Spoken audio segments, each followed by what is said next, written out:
Good evening, everyone. Hello. So, tonight, Deb has decided to join us on a Friday, as she likes to not bother. We are joined by the wonderful Dan Baldwin, who has Yeah. got some amazing stories and he pretty much lives in the center of Arizona, right near Tombstone. Yes. So, we will do the video and then we'll bring everything in. And do you know what I've not done? No. Didn't get any videos ready. All right. Well done, Andy. Oh, it's all right. I found it. Right, we'll Excellent. see you in 2 minutes. Yes.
Good evening and welcome. Hello.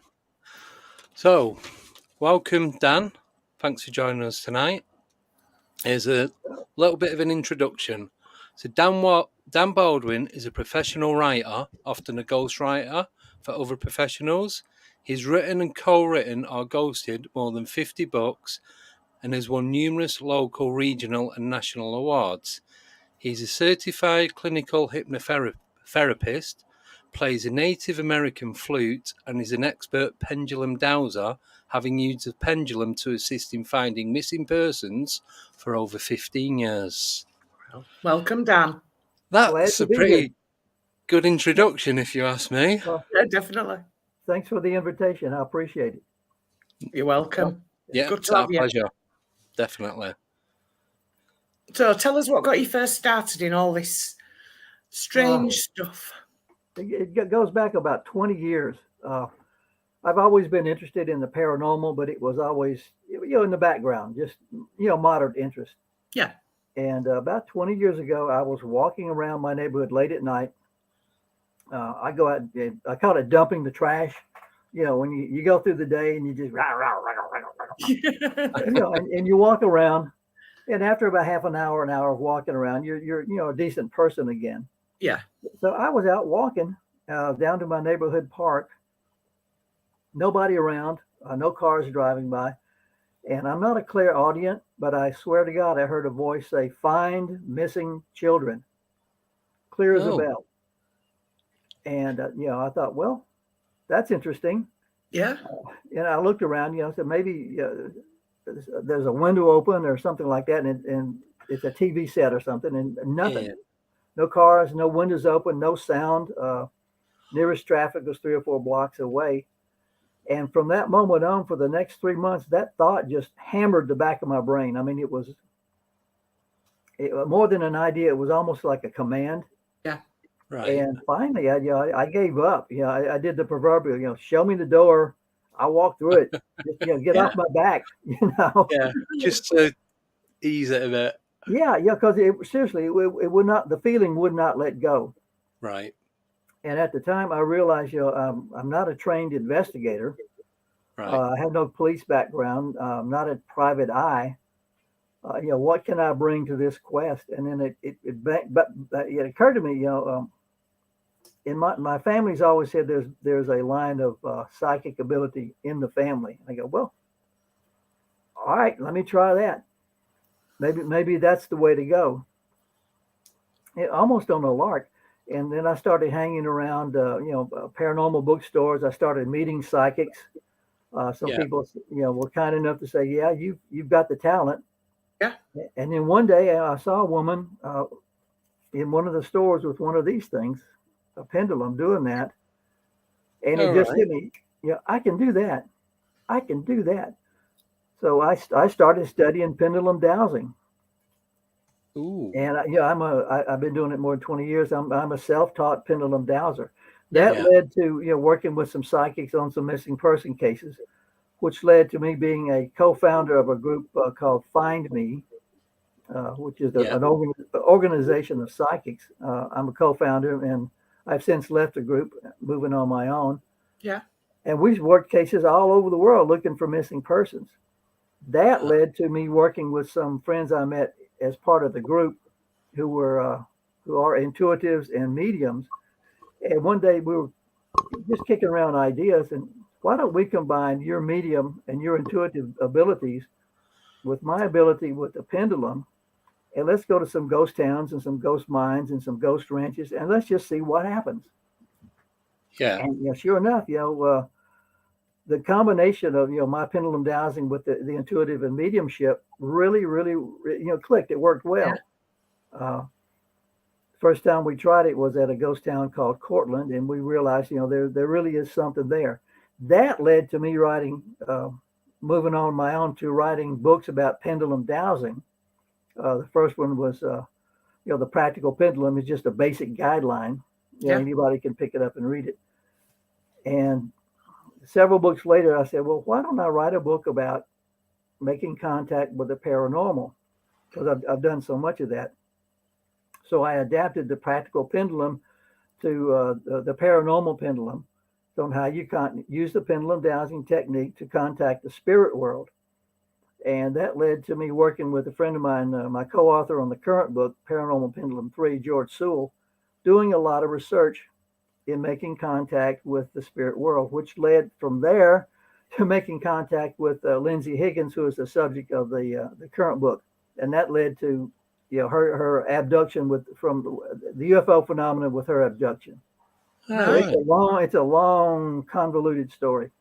I was going to say, did you want to tell us a little bit about that? Yeah. Do you want to give a bit of details? Specifically about which area? Just her story. Well, yeah. What happened with her? The Lindsay Higgins story? Yeah. Okay, yeah. That too is a complex story, but we got involved with it basically because she was having memories, not so much dreams, but actual memories of what you would call a typical UFO abduction. She would be asleep. She would wake up.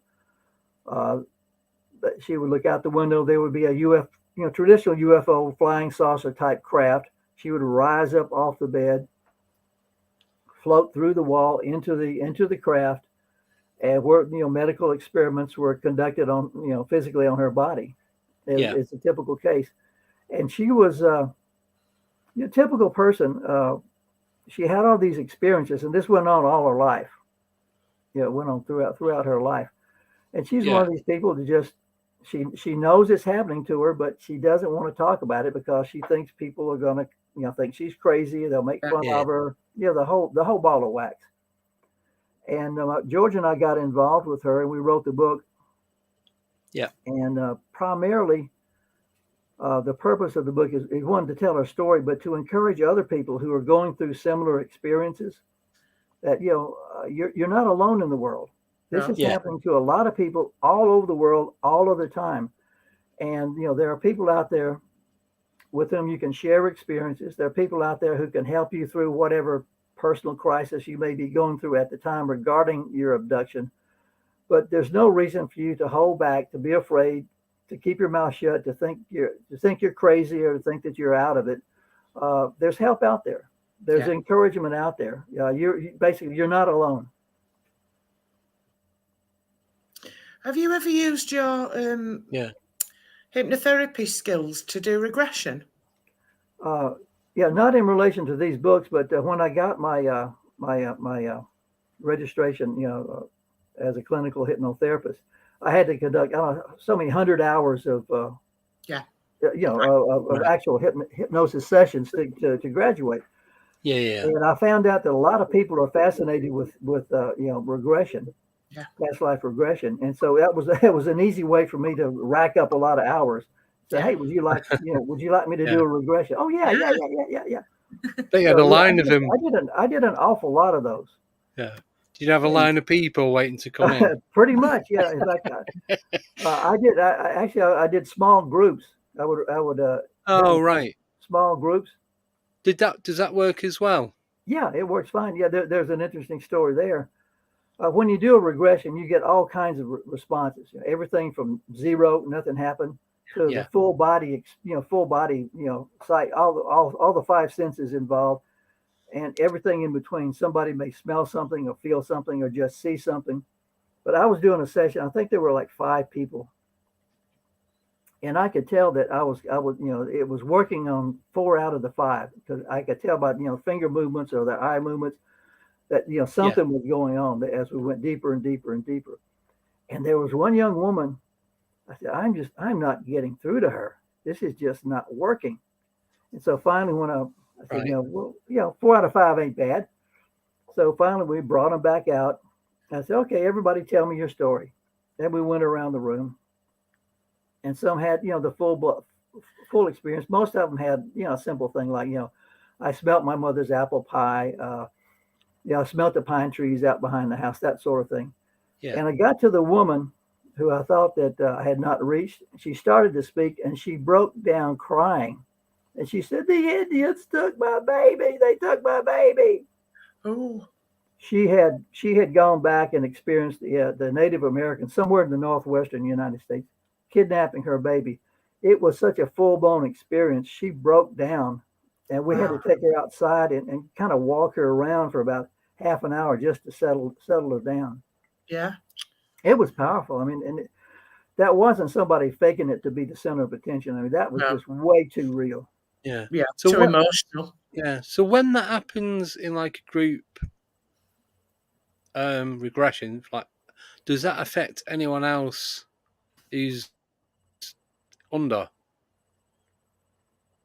Not unless you regress people who went back to the same time and same place, which is pretty rare.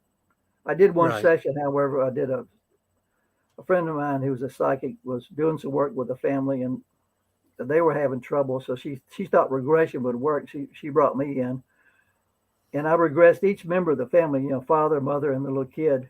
Kid with 10 or 12, something like that. But I did each one of them separately. And separately, each one of them went back to the same 14th century castle where they had an existence together back in that time. Yeah. Wow. They say that happens though, doesn't it? You're drawn to people that you've been in other lives with. So that would be quite fitting, really. Yeah, and that's that plays in with the Lindsay Higgins UFO abduction reincarnation thing. In Lindsay's case, she is the reincarnation of a woman who lived in the Shreveport-Bossier City, Louisiana area in the late 1900s. Right. but her current father is also the reincarnation of her father back in those days. And her current sister is the reincarnation of her sister back in the 1800s. Right. Yeah. Mm. So, and sometimes, groups reincarnate, people reincarnate in groups, apparently. Yes. I found that really Oh, right. Yeah. I think the past life regression, I think there are three things about it that I believe. One, clearly there are mistakes made. There are proven cases where someone has a past life, where with further research, they're remembering a book they read. Right, yeah. Junior high Like school. right. They memorized it so well it seems real. That's what they're, quote, remembering. Yeah. That happens a lot. I also think that memory can be carried in DNA. Yes. You notice people, you hear like, well, you have your grandmother's eyes. Yeah. Or, you have your granddad's hair, that sort of thing. Well, if physical features can be carried in the DNA, why can't memory be carried in DNA? So I think in some cases, it's a legitimate memory, but it's carried, in DNA. Yeah. And in other cases, I think it's legitimate reincarnation. It's you're remembering a true past life that you really had in another time. Yeah. Yeah. Yeah. Cool. Yes. So that's my theory. That's my 2 cents. Yeah. Okay. Right. Can I just jump onto one of the talking points that was sent over? Yeah, please. If you don't ask questions, it's going to be a short program. That's true. Yeah. I'm not what you would call a chatty person.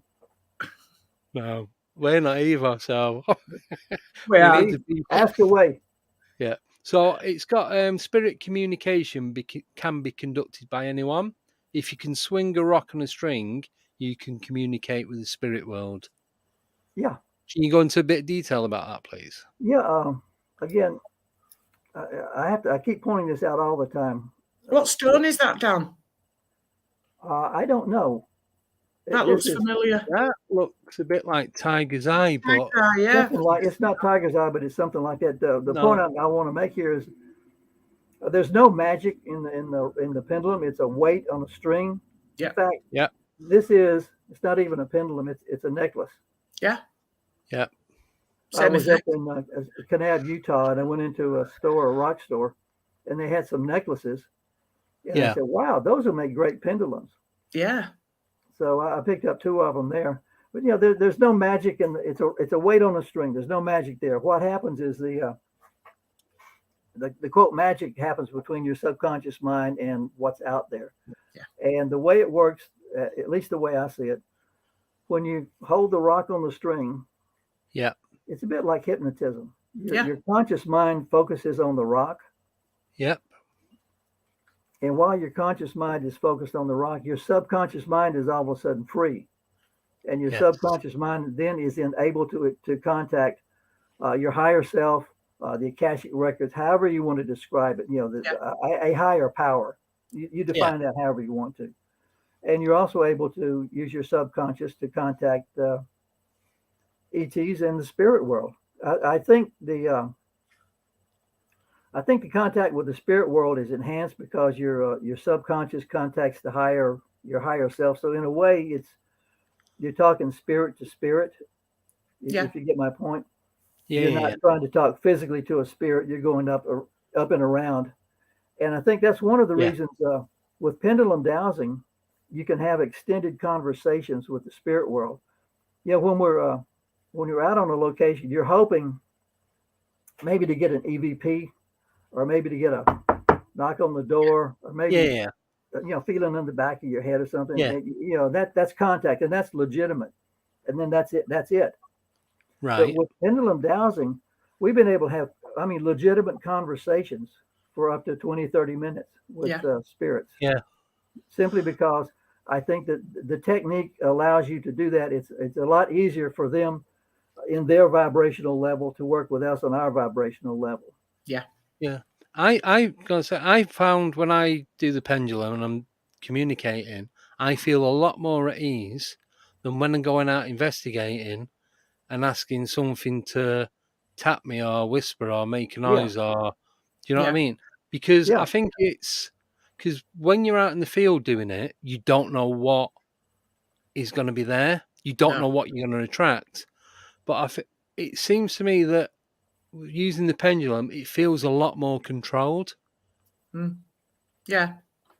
You get what I'm saying? Well, yeah, I don't know if control is the right word, but I understand your meaning. Yeah, control's not the best. But yeah, it's an effective technique that you can use, and then I think the spirit world responds quite well to that. We did a session in a museum where there was a harp, and I went up and said, if there's a spirit, well, there was a spirit there. I said, if it's possible, can you pluck a string on the harp? Nothing happened. Nothing happened. Yeah. But in that same session, we got a couple of Class A EVPs. Yeah. So, yeah. I think a lot of the communication is in the control of the spirit. It's kind of what they want to do or what they feel like doing. Yeah. Yeah, because they're not just gonna it's like getting them to jump through hoops, isn't it? Really? Yeah. Oh, do this? Can you do that? It's like asking them to do a circus show. One of the things they're not there for that. Yeah, one of the things I keep pointing out to people who want to get involved with this is that when you're going into a haunted house, you're still going into somebody's house or their place of work or their business, and you should conduct yourself as if you're like you're going into somebody's house. Yes. Show some respect. Show some courtesy. Yes. Don't like you said. Don't ask them to jump through hoops. Yeah. Don't get in their face. And, I defy you to make a sound, or I'm not afraid of you. Blah blah blah. Yeah. Don't provoke them because you don't know. I mean, say if I walked into your house and got in your face and said, knock on the wood. I want to hear some improvement. You're there. Are you going to want to communicate with me? Yeah. I don't think so. Yeah. No. My scenario of that was like walking into a bar and everyone who's been knocking a few back. Come on, do this, do that. Yeah. You know where you're going. You're going to be out the door on your ass. Yeah, definitely. You're not going to be there that long. Yeah, we go in. When I walk into a quote haunted house, and I don't like the term haunted house, but when I walk into a place where I make spirit contact, I say, I introduce myself or who I'm with, and I say, we are here to, if you wish, if you're kind enough, we want to have a conversation with you. Yeah. We're here to, out of total respect for you and your time, with total courtesy, and we would really appreciate it if you would chat with us. Yeah. Yeah, that's true. Yeah, definitely. So how does the pendulum, if you've got a missing persons case, how would you start with the pendulum work? I can get into how the pendulum works, but you just brought up something really, really interesting. The beginning point, if you're looking for a missing person, is the missing person alive? Because looking for a live person is entirely different from looking for someone presumed to be deceased. Yeah. And by the time I get involved, it's mostly you're looking at recovery rather than rescue. Yeah. Yeah. Sad to say, I think psychics verified psychics ought to be first responders as far as I'm concerned. Yeah. But I would ask a question. You got this picture, say this beautiful little blonde 5-year-old girl who's missing. Yeah. And I'm doing the pendulum thing, and the first question out of the box is she alive? I would get a yes. And then 3 days later we find out she had been deceased before I even did my reading. Yeah. Right. And the next case I would say, is Fred alive? I get a yes. Turns out Fred was dead long before I began to work. And this went on and on and on and on. And I was getting just consistently wrong answers. Right. I said, there's something wrong here. And finally, boing, the light bulb went off in my head. I said, wait a minute. I believe in life after death. The beautiful little 5-year-old girl is not dead. Her body is dead. She is alive and well up in heaven someplace. So I was asking a good question, but it was the wrong question. The answer was, she is from my perspective, she is alive because her spirit is alive. Yes. So from that point on, I always ask the first question: is this person physically alive? Yes. Right. And then I got I started getting the right answers. When I got yes, the person would be alive. When I got no, the person would be deceased. Yeah. I suppose it's just tweaking to get the right question. Yeah. It's finding that way to do it. I suppose if you like when you first start doing it, and if you're like you said, self-taught, because when I'm doing the pendulum, I'm trying to do it from myself, right? Like my inner self, rather than reading it from a book, because I want to be able to do it for me and not how somebody else has told me to do it. Yeah, does that make sense? So, like you say, it's finding that way of communicating in the correct way and asking the right type of questions. Yeah, the questions are essential. Yeah. And how you ask the questions. Yeah, and make sure you're asking the question that in the right way. Yeah. It's also, the mind tends to wander even if you're pendulum dowsing. So if you're looking for something, so even if it's just you're missing car keys, but you're doing the dowsing and your mind wanders and you start thinking about, well, should I have spaghetti and meatballs or soup for supper? The pendulum is going this way. It's going to answer the spaghetti and meatballs question. Where the car keys are. I've had that happen before. You got to really focus. In fact, that's the hardest part about pendulum dowsing is maintaining your focus, because you can make that thing go in circle, and you can make it circle left, circle right, go back and forth either way. That's easy. Yeah. The trick is, it's like, am I going to win the lottery today? Yeah, I'm going to win the lottery. Yay! So you got to keep your mind essentially. Oh yeah, definitely. Yeah. Quick question: what you said? Did you have the soup or spaghetti meatballs? I went for chili. Well done. Yeah, that'd have been my choice. It's the cowboy thing. I went for chili. That's all right then. Sorry, we needed to know. We did. Know. It's important. It's important. Oh yeah, definitely. Right. There's a couple of pendulum questions that have come up. Yeah. One from Ancient Ruby. Does Dan prefer the pendulum better than any other tool? Yeah, because that's the one that works for me. I tried tarot cards, and I've got a crystal ball, and they both work. The reason I like the pendulum best is because there's no room for interpretation. No. Like with the tarot cards, I can do that, but you've got to interpret the images. The same thing with the crystal ball. You've got to interpret it, and it's so easy to miss out. With the pendulum dowsing, it's a yes or no. Yes. It's an up or down. It's a back or forth. It's an in or out. Now you can be wrong, but you know your answer is either yes or your answer is either no. Yeah. Yeah. And when I was doing the missing person stuff, I would tell the police involved, I said, look, if I'm right, you're going to go right to the missing person. I said, if I'm wrong, you're going to go there, and I'm wrong instantly. You're not going to waste a lot of time trying to figure out what I'm talking about. Yeah, works both ways. That's why I prefer the pendulum. Yeah.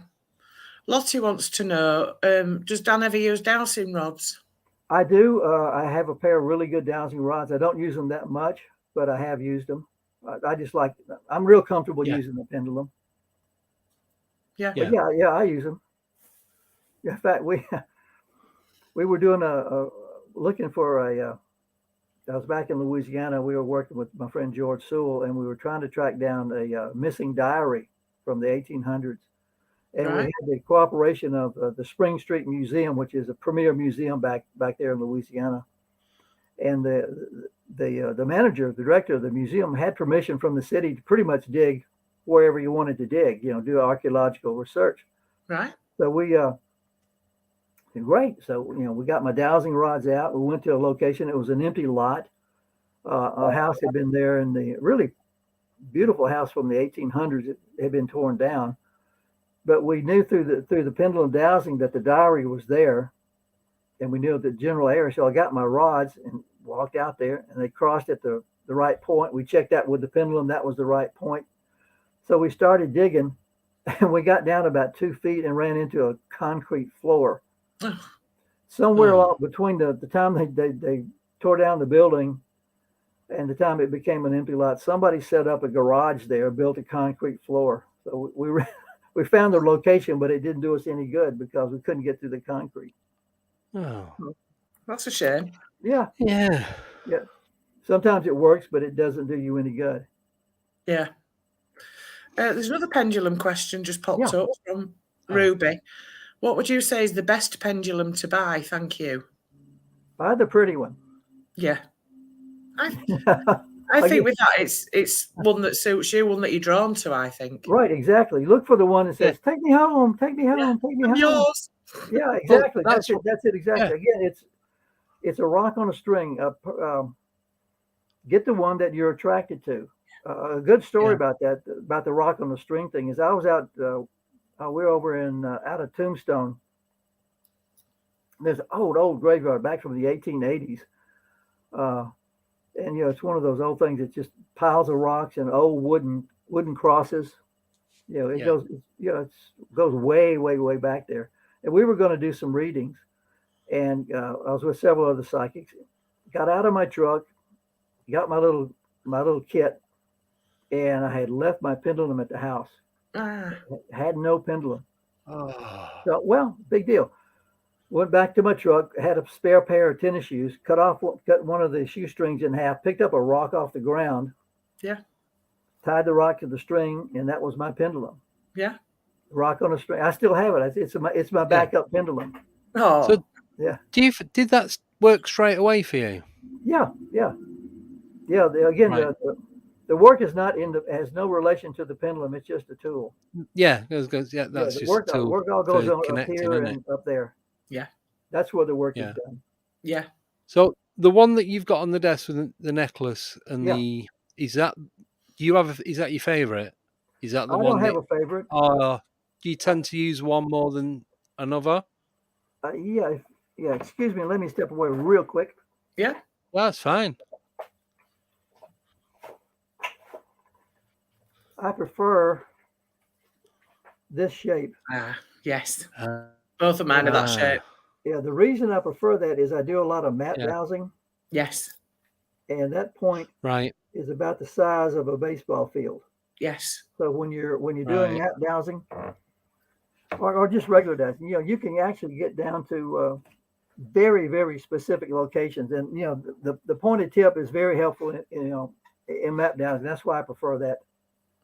Yeah. That shape.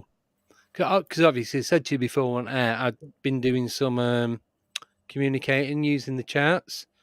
So that's the one. Yeah, exactly. That's the same.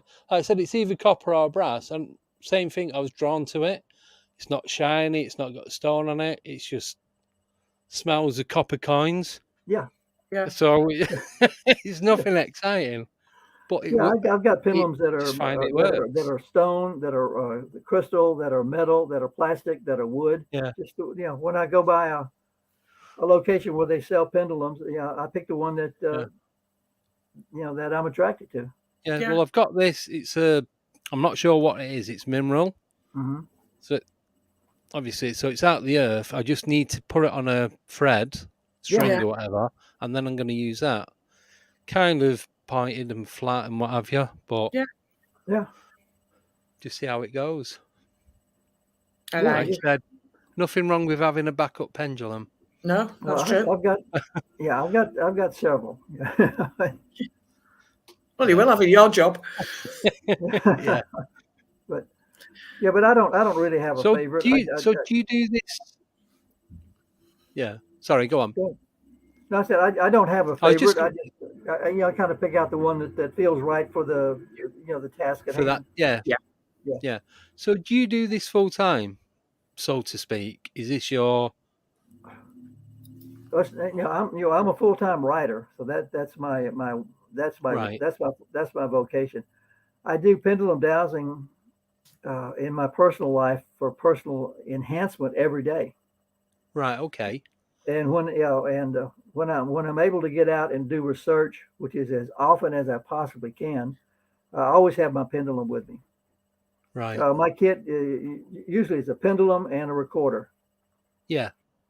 A voice recorder. Right. And I try to get out as often as I can to do research. So do you go to certain locations or just go to random places? Generally, I have a target in mind. It's for example, here in Arizona, I've got so many opportunities to research. Currently, my friend George and I are writing another paranormal book, so I'm researching a lot of Native American sites. Right. Okay. Yeah, we have a lot of cliff dwelling sites, and even back to prehistoric man sites out here. So I will pick out, a given area where I know that I can find a cliff dwelling or a special site, a kiva or something. Yeah. And I will go and spend the day out there doing research. Right. And So I do that as much as I can. Yeah. So you don't just go out for a couple of hours. You're there for the full day. Generally, because I like to combine my vocation with my avocation. I'd like to do a lot of camping. Yeah. So when I go camping, I will go out by myself, way out someplace where there's a lot of ruins, a lot of sites. Yeah. And I'll spend 2 intensive days visiting each one of the sites and doing a session at each site, and get as much information as I can. So, and do you document everything that you do? Yeah, I think that's critical. I carry the recorder not so much for the EVPs, which I love to capture, but because I want to record the conversation that I have with the spirit world. Right. Okay. In the last couple of books, last several books, as a matter of fact, we have printed the actual transcripts of the conversations. Right. So, if you've never done this before, you can get a real flavor of what it's like to have a extended conversation with someone on the other side, because the whole transcript is there. Yeah. Yeah. Yeah. No, that's good. No, because I'm just thinking of, because I literally sit here at my desk and do the pendulum with my spirit guides and that. I do want to go out in the field and do it, but it's like I'd be guessing on what to do and what have you. But with you saying that, it's like made it that little bit easier on. So I've actually got a voice recorder. Yeah. So I just, like I said, just take that with me and press record and see what comes of it. Yeah. And sometimes there'll be a there'll be an EVP, and sometimes there won't. But you've always got the actual transcript of what went on. Yeah. Curious thing, as a writer, I do a lot of ghost writing. Yeah. Yeah, I write your name goes on the book, my name goes on your check, that sort of thing. Yeah. But I do a lot of telephone interviews. Right, okay. I write for people all over the country. Yeah. And I have picked up EVPs in conversations, in interviews with clients. Had nothing to do with the spirit world whatsoever, but I've picked up EVPs. So they're always out there, and if they're interested in you, chances are they're checking in on you every once in a while. Yeah. Yeah. Or maybe the guy on the other end of the line is having a visitation. Yeah. Yeah. Well, I suppose if you're constantly contacting them through what you do, yeah, then it's just going to go off and then not bother you again. They can't. I'd guess that they're just going to kind of hang around and see what you're doing next. Could be. During the research on the Paranormal Pendulum III, Lindsay's father, the reincarnation of the guy from the 1800s, was a guy by the name of W.D. Woodhouse. Yeah. And how we tracked him down is an interesting story. But W.D. was quite a character. He was an Irishman, came over, fought in the Union Navy during the Civil War, went out west, fought in the Indian Wars, and then came back and settled in Shreveport, Bossier City, Louisiana. And we met W.D. and had a session with him, and he kept popping up in other sessions. I think he was quite a rounder. Yeah. Quite a character. And I think he took to George and me, and he kept popping up every once in a while in other sessions. We get a strange reading, and we go, WD, are you here? Get a yes. Hello, WD. Welcome. Yeah, glad you're here. Wants to he be was part one of of the those guys team. that, you look in the old newspapers, and his wife would put out an ad, I am not responsible for my husband's liquor bills. Yeah. He was quite a character. Yeah. So they do show up. Yeah, they will come around. Yeah. Cool. Right. Oh, can I just change your conversation slightly? Please. Can we talk about... You're in the driver's seat. Can we talk about Tombstone, please? Yeah. And what you've had going on there, projects and I've done everything. I've done a lot of readings down there. Tombstone is a fascinating town. It's a tourist attraction, but it's on the National Register of Historic Places. If you're interested in the Wild West, it's on your must see. It's on your bucket list. You have to go there. Oh, yeah, definitely. Yeah, and it is. It is definitely. I hate to use the word haunted, but it is definitely a haunted city. Definitely, there are a lot of haunted buildings. There's one. There are two stories I can tell you. One is kind of humorous. The most haunted house in Tombstone is called the Buford House. Right. And it is haunted by 3 children who died, I think, of yellow fever back in 1870s, 1880s, somewhere in that area. But they're not. It's not not an evil haunting or anything. It's kids playing. And I'm friends with the owners. I was allowed to spend the night there by myself upstairs. So I came in. And I went to the local store, bought a bunch of toys, just cheap little toys, rubber balls and things like that. And I went upstairs, and there are 4 or 5 rooms up there. And I scattered the toys around. And I dropped one of the rubber balls under a big, heavy, old-fashioned 4-poster bed. And I said, well, I'm not going to crawl under there and get it. And so I left all the rooms, stood out in the hall, said, okay, kids, I brought all these toys for you. You guys play with them. They're yours to play with. Went to bed, went to sleep, got up in the next morning and checked the room. And the room with the 4-poster bed, the ball that had been under the bed was now at the foot of the bed. Right. Now, to get to the foot of the bed, at the foot of the bed was one of those old-fashioned trunks, the huge travel trunks. Oh, yeah. The bottom of the bed was completely blocked off. Right. Had there been a breeze, which there wasn't, or an earthquake, which there wasn't, that would have caused the ball to move, it would have had to go out to the right, back down to the foot of the bed, and then back to the left to get to the center of the bed. Yeah. Yeah. So somebody moved the toy, and it wasn't me. Right. So did you have any recording equipment set up? I did, and the only EVP I got at that session was I was went down to the kitchen to get a glass of water, and I just had it recording, and I got a definite male voice who said the word bridge, and cannot figure out what that means, but it was a clear Class A EVP. Yeah. In a closed basement at 5 a.m. in the morning, no radio, no TV, no cars driving by. So I can't figure that out. Could it have been somebody's name? An area? Yeah, I'm thinking we were trying to find out if there was surely somebody named Bridge was in Tombstone at some time. But I'm guessing there wouldn't be many bridges in Tombstone. Yeah. Well, we do get floods here during the monsoon season. All right. But the other story, if I've got time for this. Yeah.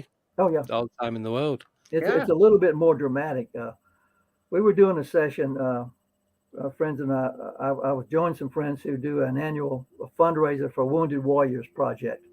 Right. And it involves, we'll get a bunch of psychics together, and we'll do a bunch of psychic things, and you pay your money, and all the money goes to the Wounded Warrior Fund. All right, cool.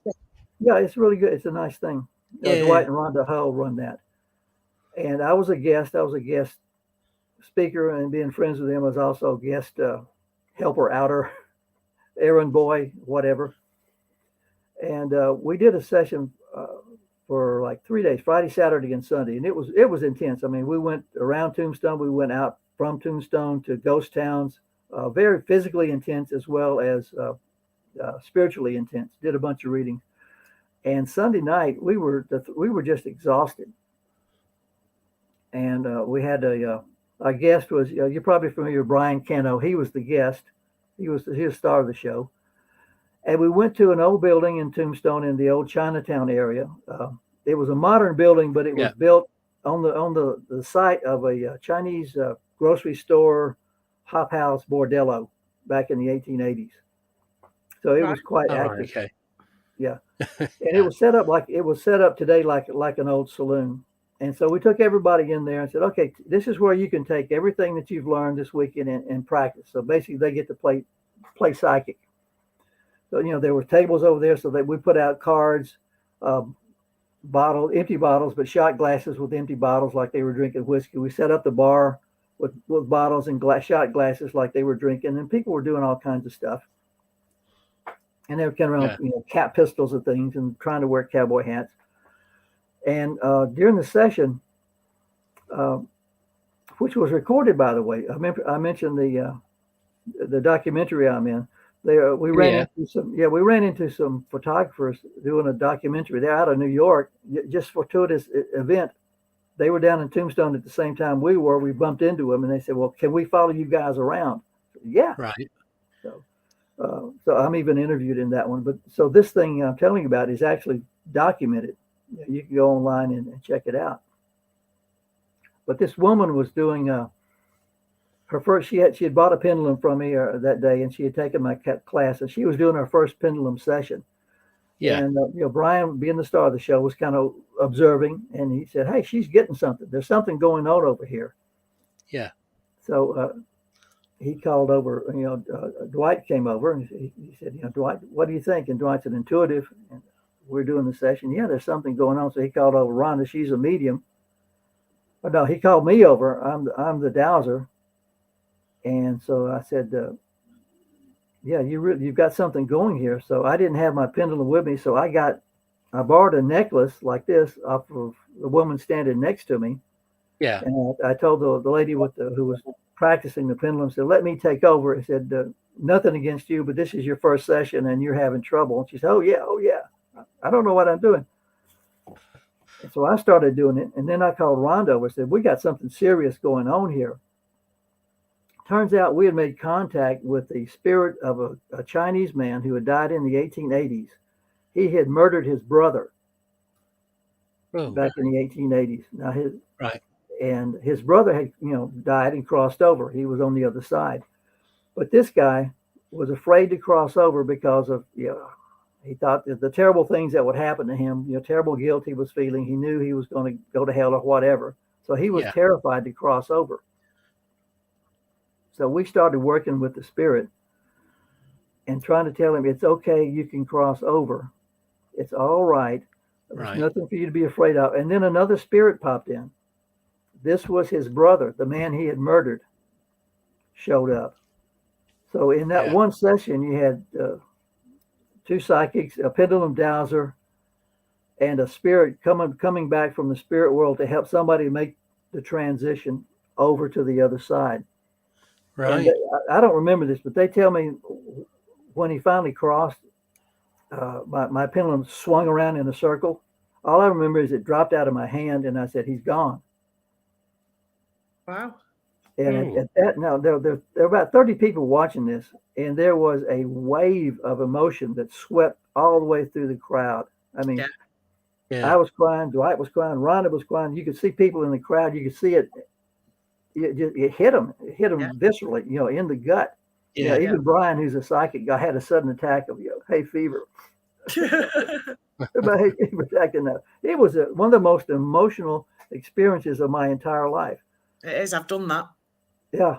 The feeling. I mean, it's not overwhelming.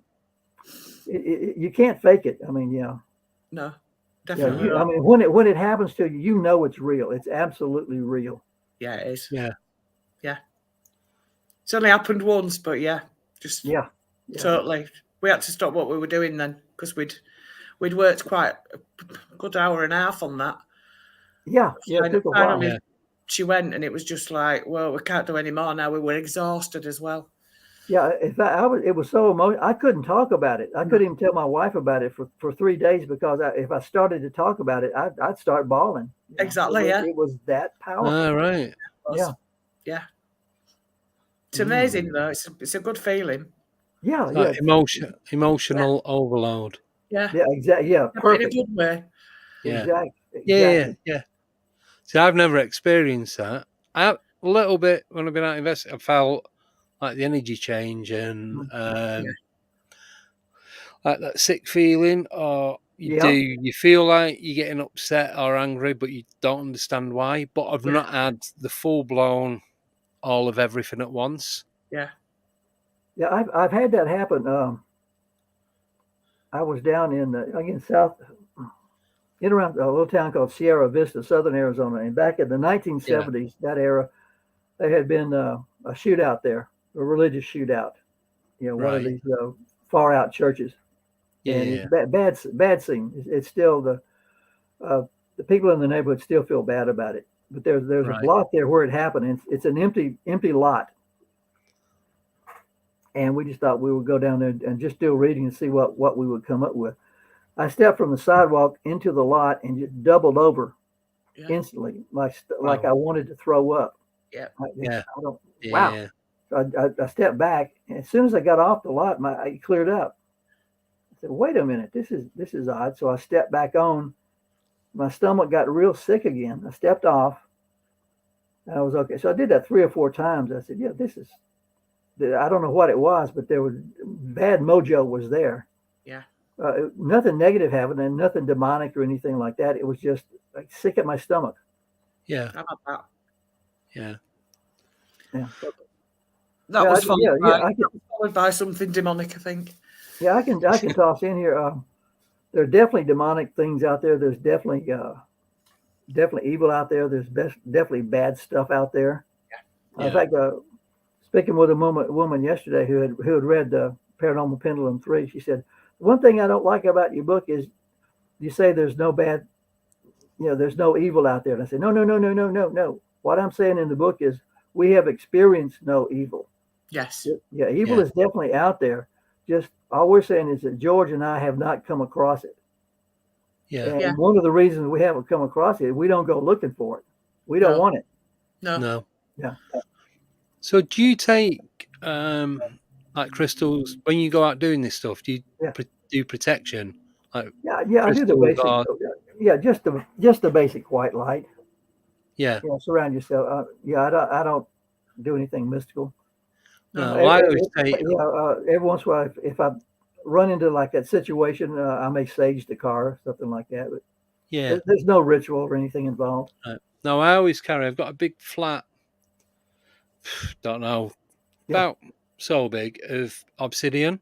Yeah. So I always keep it in the car. So whenever we go to an investigation, I drive.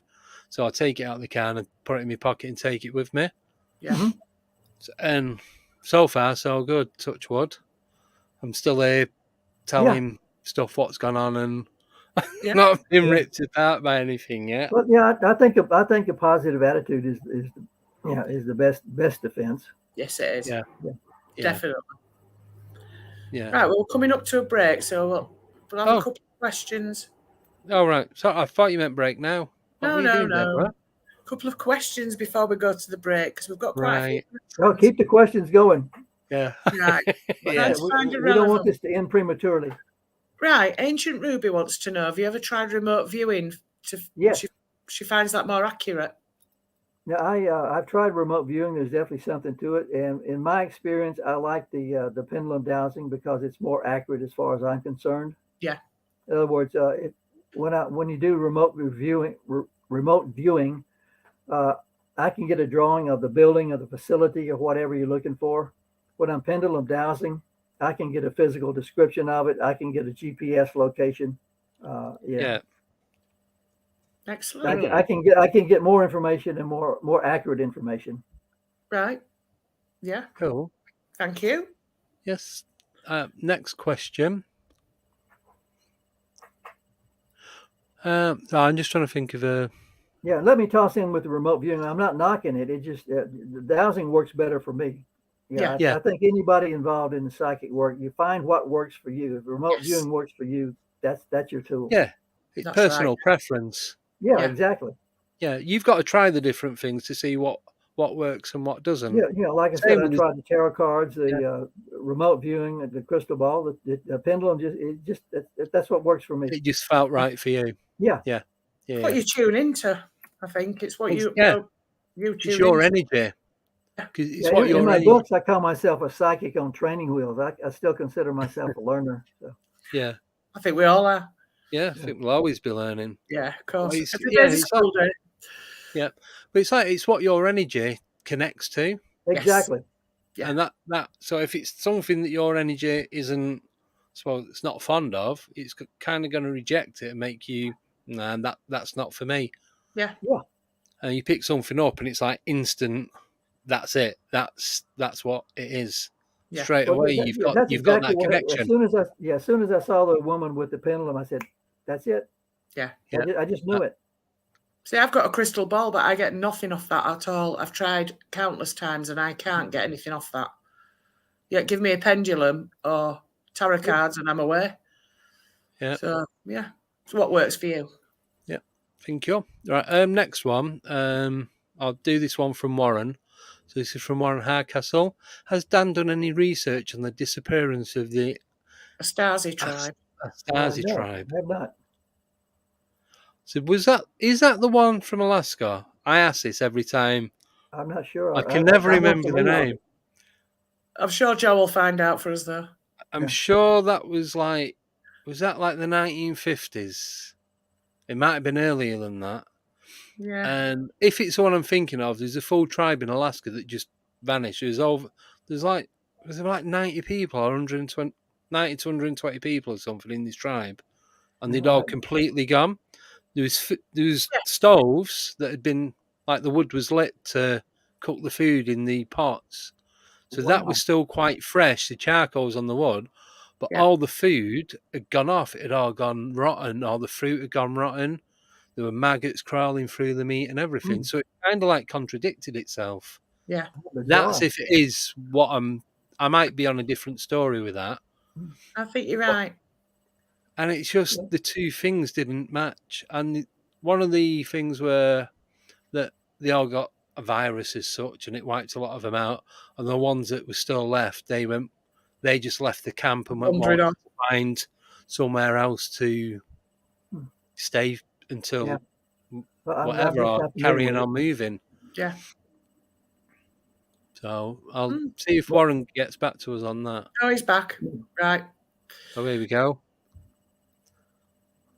Put that on the screen. It's not popped up on my thing yet. There we go. The Anasazi civilization, that's different, yeah.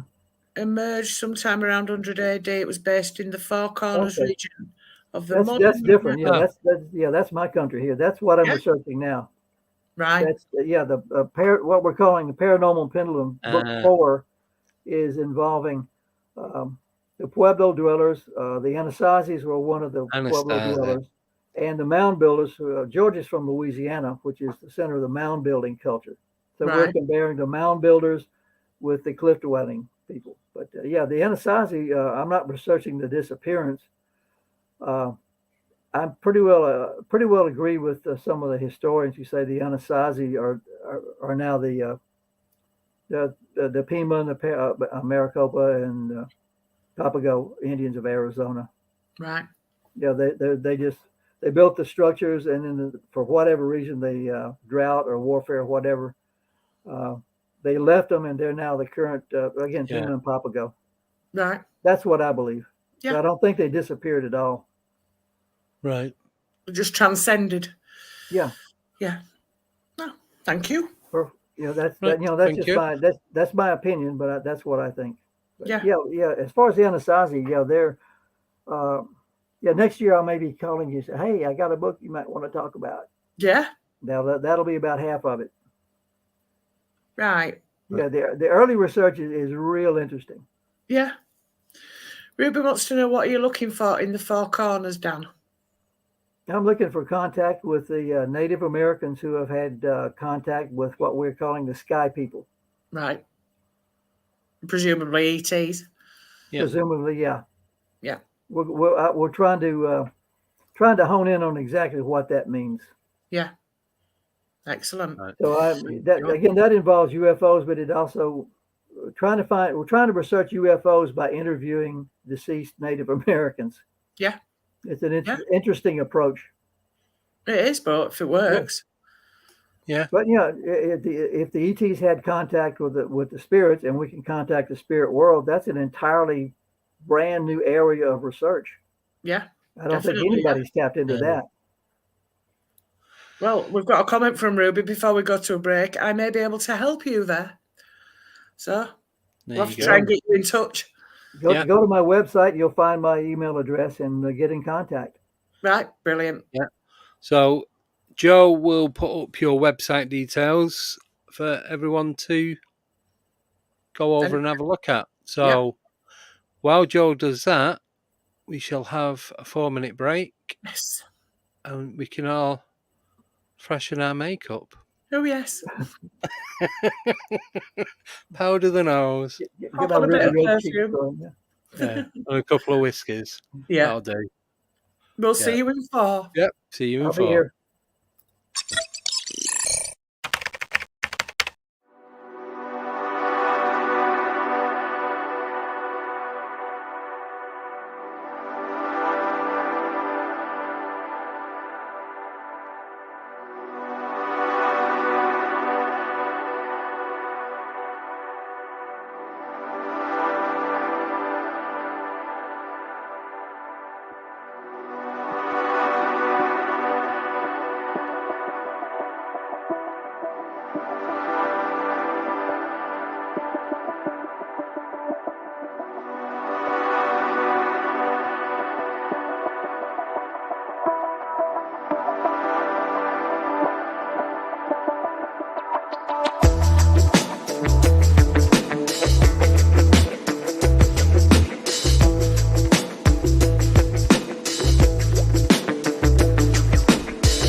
eight, seven, six, 5, 4, 3, 2, 1, 0.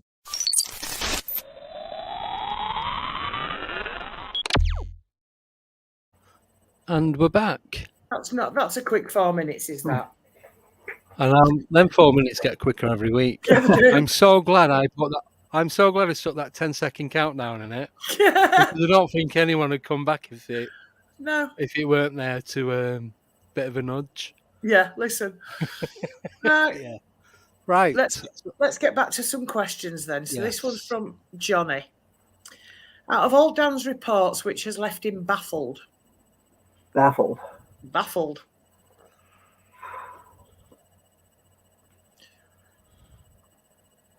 The only thing I can say, there are some missing persons that cases I haven't been able to solve. Right. That's one that really grinds on me. As far as baffled, that's a poor term because I'm always breaking into new territory. Yeah. So I'm always initially baffled about whatever I'm bumping up against. Yeah. And so, I do my research and I start out with one question. I get that answered, and then that'll develop into 20 or 30 more questions. Yeah. So, in a sense, I'm always baffled. Is there one that you keep going back to, though, and sort of going over because you can't kind of get a resolution to it? Yeah, there are two cases. I don't want to discuss them, but there are two cases that just won't let go. Right. Right. Yeah. In doing the missing person work, you have to be pretty cold because of you're dealing with the worst possible case scenarios, especially with children. But every once in a while, one will get under your skin and it just will not let go. Yeah, I can imagine that. Yeah. So, yeah. Must be difficult, that though. Yeah. I mentioned earlier about the pendulum is just a rock on a string, but this is the rock on the string I made at that time. Ah, it really is. It's just a shoestring with a rock. I love that. So you don't have to. You don't have to get mystical research to find the right pendulum. Get a shoestring and a rock, and you're okay. Yeah. I still use that's my backup pendulum. Yeah. Yeah. And the rock comes from the earth anyway, so that's going to be tuned in. Exactly. Yeah. Yeah. I know what I'm making after the show. Yeah, it's off in the garden. I don't need to. I've got it here. Oh yeah, of course, yeah. I've just need got to some get cradle laces. Becky's got a new pair of shoes. She won't notice one missing. So she tries walking tomorrow, and it just falls off her foot. Yeah, you can actually use your body as a pendulum. Stand upright, close your eyes, ask a question, and if you spin right or left, Yeah. That's your answer. Yeah. Yeah. Never thought of that, but yeah. Oh. Did you know, I reckon the pendulum, using a pendulum is much better, but you can't do that. Yeah. Yeah. I'll have to try that one. No, we'll both fall over, Andy. It's no good. I'm going to say I'll end up in That's the I'll danger. end up in A&E. Yeah. Yeah. Oh, right. Moving on to the next question. This is from Blue Shift. He'd like to know, what's Dan's best guess? What's taking the 411 folks? So, what do you think's happening? I have no idea. I mean, that's not something I've worked on. Yeah, I've seen a couple of the documentaries, and it's fascinating and it's very confusing. Yeah, but it's not something I've looked into. Yeah, right. I go camping a lot by myself, so I'm always wondered. Yeah, I don't want to find out the hard way. Yeah, I was going to say, do you ever worry when you go? Because obviously you said earlier that you go camping on your own. Do you ever, like, if you're there one night and you just think, what if that happens to me? Well, it pops into your brain, but no, you don't dwell on it. You don't think about it. No. And as far as with the UFOs, I'm trying to have something to happen. Yeah. Yeah. I am. Yeah, I'm using. Are you familiar with Dr. Stephen Greer? Yes. Yeah. Yeah. All right. He and his group recommend a technique for making contact, which so far I'm 5 for 5 on my camping trips, but that involves deep meditation on making contact, and then basically sitting out and sending positive vibrations. They call it send out love to the universe. Yep. And the UFOs respond to that. Yes. And I can say for sure on the 5 trips where I've been by myself, way away from everybody, and I've tried that. I've had some pretty spectacular results. Yeah. So I can't wait to get out and make it 6 for 6. Yeah. Yeah. So Excellent. yeah, when I'm out, I am actually encouraging something to happen. Yes. Yeah. CE5. Yeah. Yeah, CE5 exactly. And Yeah. I always use the word positive experience when I'm sending that up there. Yes. Yeah. I'm contacting the friendly visitors for positive experience. Yes. Yeah. I still need to open the front page of my CE5 book. Yes, you So do. I've got the one by Peter Slattery. Hmm. It's sat on my desk, and I keep looking at it. It's like, I'll do that tomorrow, and I'm constantly so that's the one that I've got. Yeah, I see. Yeah. Yeah. Yeah, I think it's a couple of quid off eBay. It's pre-owned, but it's got everything in it. Yeah. I just need to get off my backside and start reading it. Yes, you do. Like everything know. else. Yeah. Oh, Yeah, well, a little bit Yeah, busy. and George and I, we're doing our best to try to make contact, Mhm. and so that we'll Yeah. have something interesting to write about. So far, it's the contacts have been not with beings but with craft. A lot of contact right. with the craft. So far, no physical contact with the beings. We've definitely had pendulum contact. yeah. So, do you do a lot of work with George? Because I know George was supposed to be on tonight, but he couldn't make it. Yeah. Because it was supposed to be the pair of you, wasn't it? So, do Yeah, you go back quite a while? Have you done a lot of George work and I together? met back, I think around 1975. Wow. Oh, wow. We got it. Just a Yeah, couple of we- years then. Yeah, we have been through fire and rain together for a long time, and we stayed together. I mean, he lives in Louisiana, I live in Arizona, but we stayed close all these years. Yeah. And That's I'll see lovely. him, and he'll come out here and visit me. And Yeah. when I started Yeah. working on the Paranormal Pendulum Book 1, when I would go back to Shreveport, Bossier City, George would help me out with the research on that. Yeah. So he was involved Right. heavily in seeing what I do. And then when I did the Paranormal Pendulum 2, What the Spirits Say, which was, it hit me, hey, I've got all this information about what life is like on the other side from people who actually are on the other side. Let me put this whole book together. So I was putting that book together with the Yeah. information that George and I came up with. And then George said, you need to meet this woman named Lindsay Higgins because she has a reincarnation experience. Yeah. So a good 25-30% of the book 2 is the Lindsay Higgins story.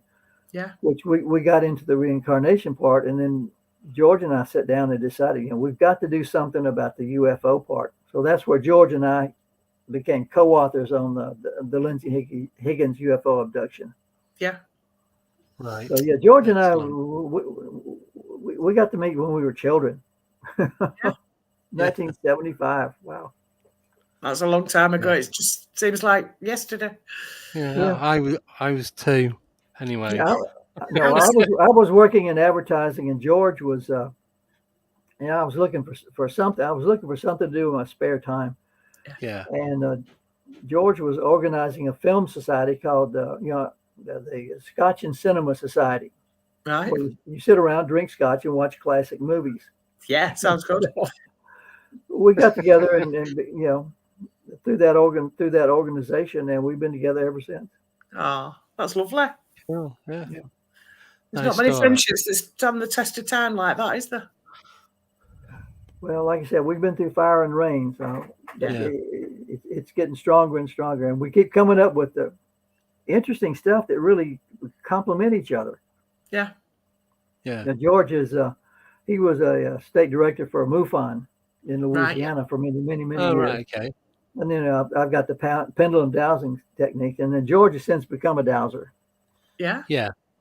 So Oh, it's good that you complement each other like that. Yeah. Yeah. That's what makes it work, though, doesn't it? Yeah. with this book 3, we had speaking of working together. There's a real interesting experience. There's a chapter in the book called The Stage Manager. Right. And I noticed once George and I were working on this case, we kept being assisted. We kept bumping into a lot of people who complimented what we were doing. For example, A good friend of mine, Dave McMillan, has a radio program, and syndicated radio program. He put me on about one of my books, and we got to talking about what George and I were doing. And he said, "Oh, Dan, by the way, I'm a pendulum dowser too, and my wife is a medium. Can we help you out with your? Would you like us to help you out with the book you and George are working on?" I said, "Yeah." George is friends with a Colleen Laborde, who is an experiential medium. He's also friends with several very, very intelligent, smart businesswomen, PhD type level women. Yeah. And he was telling them what we were involved with. Hey, can we any way we can help you out with that? So all of a sudden, out of nowhere, George and I had a team of people who were willing to help us out research this book. And it turns out that this whole thing, that we encountered a spirit of a woman named Kate Bateman. Right. She was an actress back in the 1800s, American actress. She was very big on the American stage, very big on the British stage. And she had come into contact with George on his, he does a morning walk, a 3-hour walk, or a 3-mile walk around the park in his neighborhood. And he was snapping photographs, just snapshots with his phone camera. Yeah. And he kept getting this orb, this blue orb. And he thought, well, that's got to be a camera artifact or something. But the blue orb kept showing up in different places at different times. And in case it's that's not a camera artifact. He said, that's not an artifact. That's something real. So he sent me several photographs and said, hey, Dan, what is this? So I did my pendulum dowsing bit with it, and I came up with, well, the orb is a manifestation of a spirit. The spirit is someone you knew someone you know, but it's someone you knew in a past life who's trying to make contact with you. Right. But George did his own work. He came up with a woman by the name of Kate Bateman, the actress. And it turns out, from what we can figure out, Kate Bateman is the one behind the scenes pulling not only Lindsay Higgins with George, but Lindsay Higgins and George and me together, and all these people together to tell the Lindsay story. She's kind of the puppet master pulling the strings. Right. Right. So that's just another angle where the spirit world is somehow gotten involved with telling a UFO story. Now, why, I don't know. This is just what we found out. Cool. Thank you. Yeah. Right. Next question is from Space Cadet. She would like to know, is Dan aware of Dolores Cannon's work? Yes, in fact, I have just now discovered Dolores Cannon, and I have one of her books, and I'm going to be buying a lot more. Yeah. Yeah. Yeah, I have just now discovered her, but she was, she's definitely onto it. I mean, there's no doubt about it. Yeah. I'm guilty because I've got one on my shelf I haven't read yet. Yeah, I'm gonna have several more on my shelf, and George has already. Yeah, George is the one who introduced me to her. So yeah. Excellent. A lot of these writers from bygone days were really tapped into what's going on, and we're getting one of the joys of reading books like that is the stuff that George and I are coming up with is confirmed by people who from the past who've done this for decades. Yeah. Yeah, that's good. Validation. Yeah. Well, that's important. I mean, you like to know. Yeah. Right. Next question is from Rick. Where does Dan think the spiritual world actually is? Does he believe it is heaven? There is definitely a spiritual world. The one thing in the books we avoided specifically the topic of religion. Yeah. One thing it never came up. But what did come up that really fascinated me is the fact that once you cross over, you have lots and lots and lots of options as to what you can do. Right. You consistently, they do travel through the white light. There is a journey there. You do cross over. There are friends and family and even pets waiting there for you. Yeah. So, again, this is my opinion, but what I think is the experience once you cross over is so overwhelming. In other words, you get reports that they see more colors than we see here. They have more feelings, the more and better smells, sights, and sounds. The whole thing. I think it's so overwhelmingly good that they have to give you a tamped down experience and slowly introduce you into the wonderfulness of it all. Yeah. So that when you arrive there, you arrive in a very familiar place. There's a movie called Always with Dustin Hoffman. Ah, yes. Yeah, Yeah. remember the scene where after it crashes, he wakes up and Audrey Hepburn is cutting his hair. That's right. Yeah. He's in the middle of the woods. He's in a barber chair. He's got the little thing on. Yeah. She's flipping his hair. I think that's a perfect example because he's in something that is, he's deceased. He's not aware that he's deceased, Yeah. but he's in a familiar setting so that he doesn't freak out immediately and they Yeah. can ease him into it. I think that's a perfect representation of what's Yeah. going on. Yeah. And once you're established in there, this is what they tell us. You have the option of one coming back. You can reincarnate. You don't have to. It's not mandatory. That's what they tell us. You can choose to do that. You can come back as a spirit to visit. One of the things we discovered that was really interesting, a lot of spirits come back like a vacation. Yeah. Right. And I used that word. I said, well, in fact, I used that with a couple of interviews. Are you basically, I said, don't let me put words in your mouth, Mr. Spirit, but are you on vacation? And I would get a yes. A good example of that. We went out to a ghost ranch. It's now a historic site, just east of Phoenix, way out in the desert. Yeah. And we were in what at one time was a barn. It had a concrete floor, and we were doing a recording. And curious, we got an EVP of cowboy boots walking across a wooden floor. Well, we were on a concrete floor, but we picked up boots walking on a wooden floor. Right. But during that session, we interviewed a guy, and he had been basically a cowhand. He was a cowhand back in the 1930s at this ranch, just a good old boy. And he married his high school sweetheart at the ranch, and then the ranch foreman and the owner threw him a big party in the barn, and they had all the cowhands there and all the family there, and they had the banjos and the guitars and the fiddles, and they were passing around the jug, and they were dancing, and the guy married his sweetheart, happiest day of his life. All right, 1941 comes along, Pearl Harbor is attacked. He joins the Marines, goes over to the Pacific, and dies on one of the beaches. Right. So he comes back. This is what he told us. He comes back and experiences the happiest day of his life, the day he married his sweetheart. And that's why he comes back. So he just comes you have back the option of doing that each time. Yeah. The other thing we learned, the other option is you can progress. There are, for lack of a better term, schools where you can spiritually progress to higher and higher and higher levels. Yeah. Right. And I think the reason the guy came back is he's an example of a lot of people who are too connected to the earth. I don't want to say earthbound, but they're too connected to the earth to actually let go and move on spiritually. So completely let go. They need to come back and until they're ready to move on. Yeah. Yeah. So I think that ties into the haunted house thing, is because I don't think, except in very, very, very rare occasions, a house is haunted. I don't think there's a spirit trapped there. I think the spirits show up because you show up to contact the spirits. Right.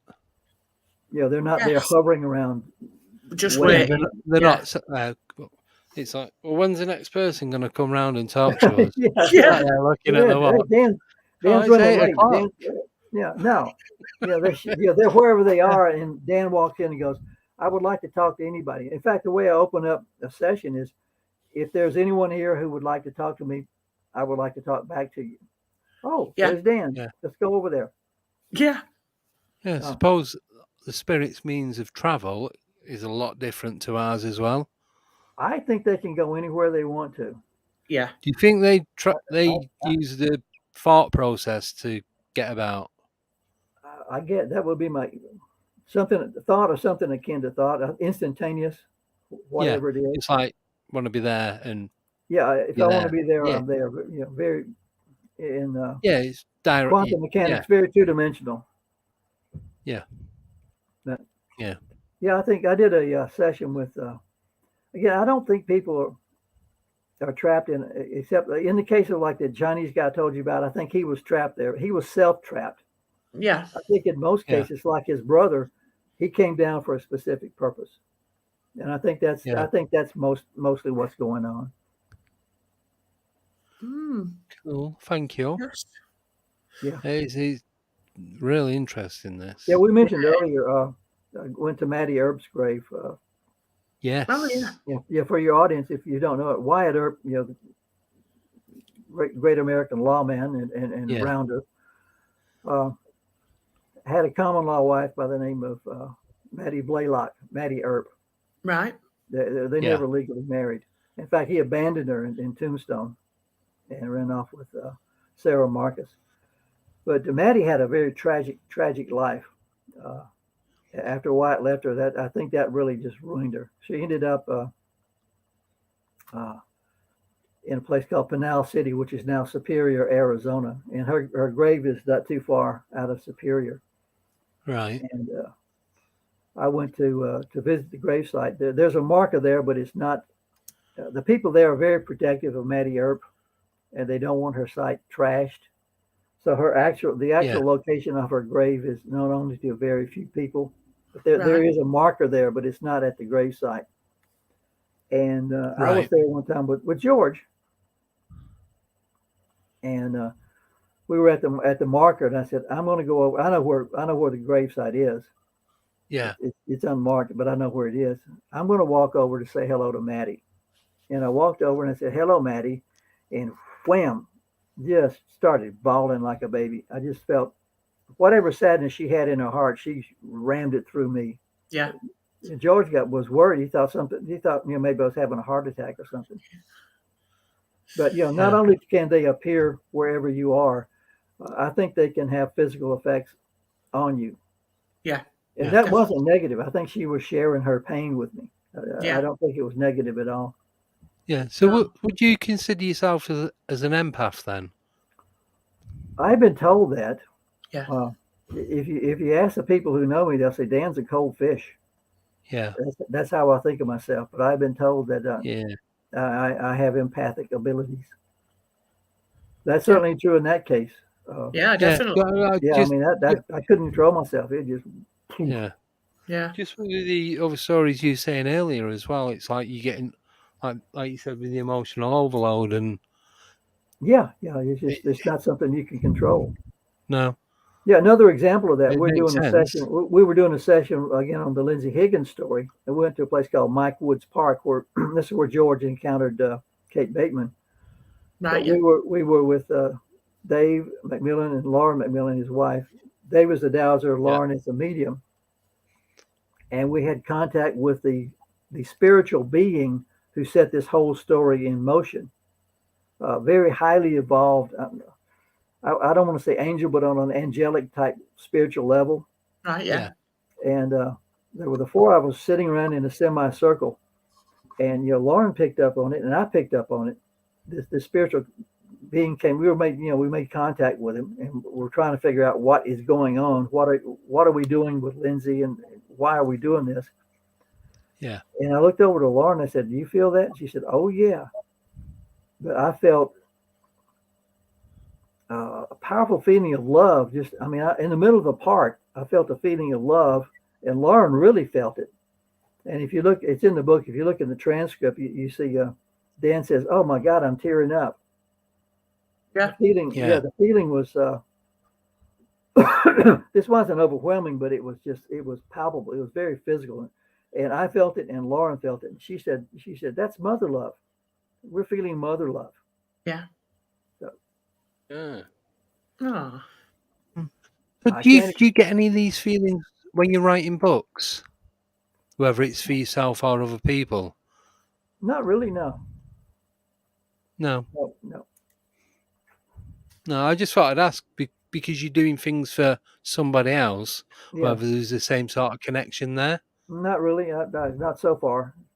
Like I said, I'm pretty much a goldfish when I'm behind the computer. Yeah. Yeah. But No, thank you. yeah, Thank you definitely. very much. Yeah, I do get. Again, I'm not a medium, but there are a couple of sites. I get you get the feeling on the back of your neck. Know Yeah. you're not alone. I will Yeah. get that. Like there's a site over in New Mexico. I've apparently made friends with a Native American who's guarding that site.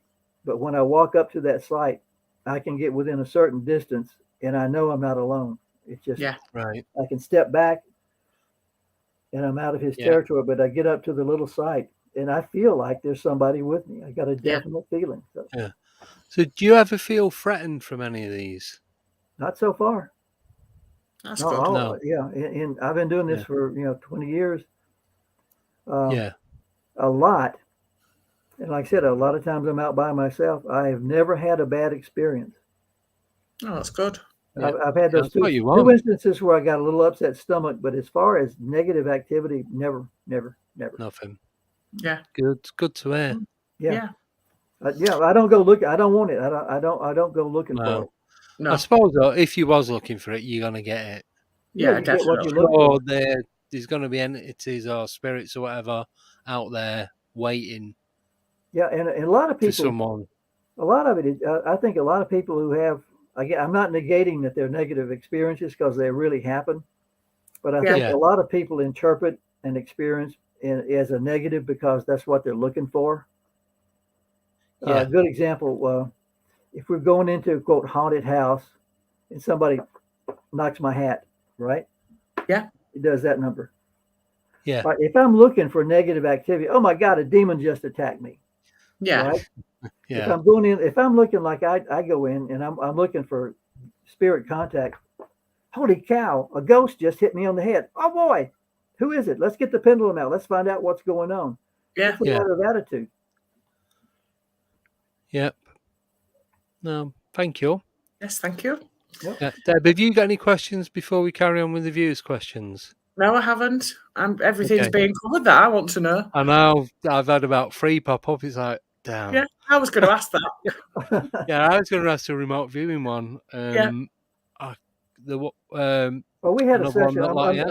I'm looking, Deb. I'm looking at your hair, but we had a session in the place called the Spring Street Museum where one of the women with us, one of the administrators, we're sitting down and somebody brushed her hair like that. Right. Yeah, you could actually see it. Flicked. She was with us, so she was expecting a positive experience. So she, a ghost just touched me. I just been touched by a ghost. That was so neat. It's a matter of attitude. If she had gone in looking for demonic activity, Yeah. Yeah.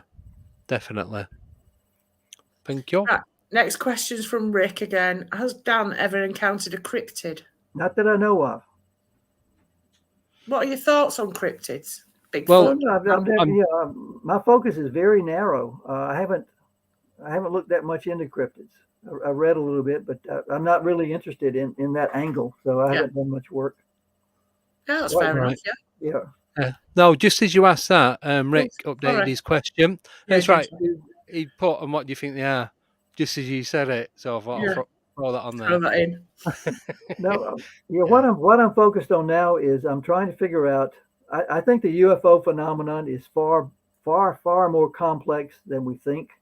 Yeah. Yeah. Yeah, I think there are different types, different types of quote aliens. I think they come from different parts of our universe. Also, I think they come from probably different dimensions with different motivations, mostly good, I think. But my focus is trying to figure out, just what the hell is going on. Yeah. As best I can with the limited abilities that I have. There's kind of a follow-on question from Rick. Does Dan think there's a link between cryptids and UFOs? Because there seems to be a lot of reports where Bigfoot's been seen around the same time as UFO.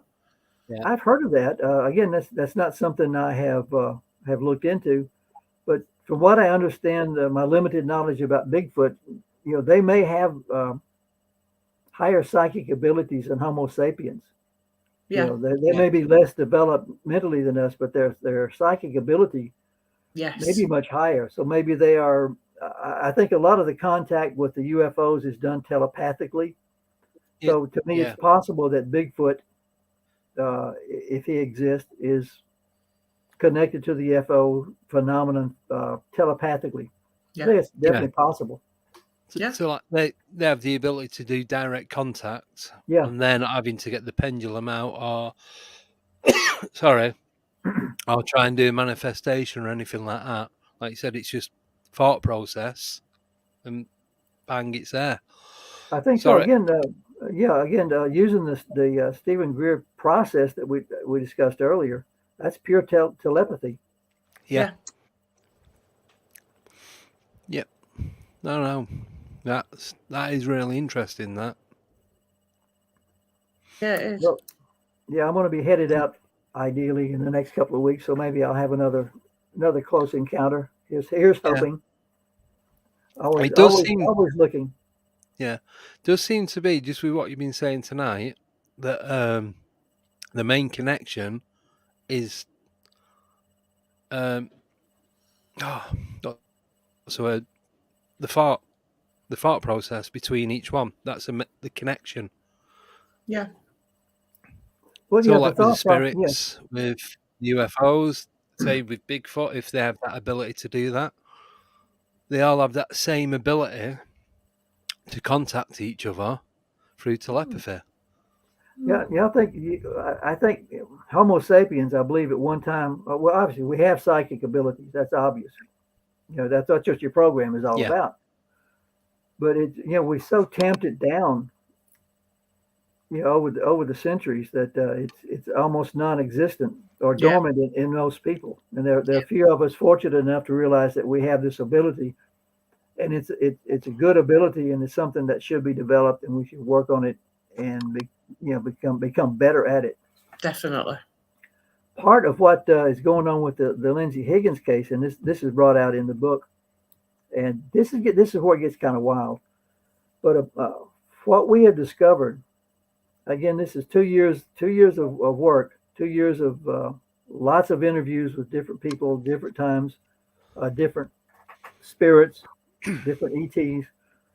But apparently 6,000 years ago, the entity that is now Lindsay Higgins, her spirit, made an arrangement with the ET, the one I told you about that had the emotional effect on us, Yes. the mother love. Yeah. 6,000 years ago, they made a contract that Lindsay Higgins would be reincarnating throughout history, and as part of her task would be over the millennia to slowly but surely improve the status of the human race bit by bit by bit by bit. Yeah. And this current incarnation is just the latest of many incarnations. And what we think, this is opinion, but what we think is going on, that part of what she is tasked with doing is aiding Homo sapiens to basically double our lifespan to maybe 150 years, and to bring back our psychic abilities. Right. So imagine how good the world could be if we lived to be 150 years old with increased psychic abilities. Yeah. Imagine if Nikola Tesla lived to be 150. Oh, yeah. Think about that. I know. Yeah. So we think that's, and obviously Lindsay's not the only one. Obviously, this would be going on all around the world throughout time. But that's what we think is going on. Right. Yeah. Interesting angle. Yeah. And if you notice, you see a lot of people these days talking about the evolution of mind, body, and spirit that is going on around the world. There's a lot of talk about that. Yeah. Yeah. So there is. Yep. Definitely. Yeah. Right. Next question is from Umbra. What is the most profound change the pendulum work has brought to Dan's life?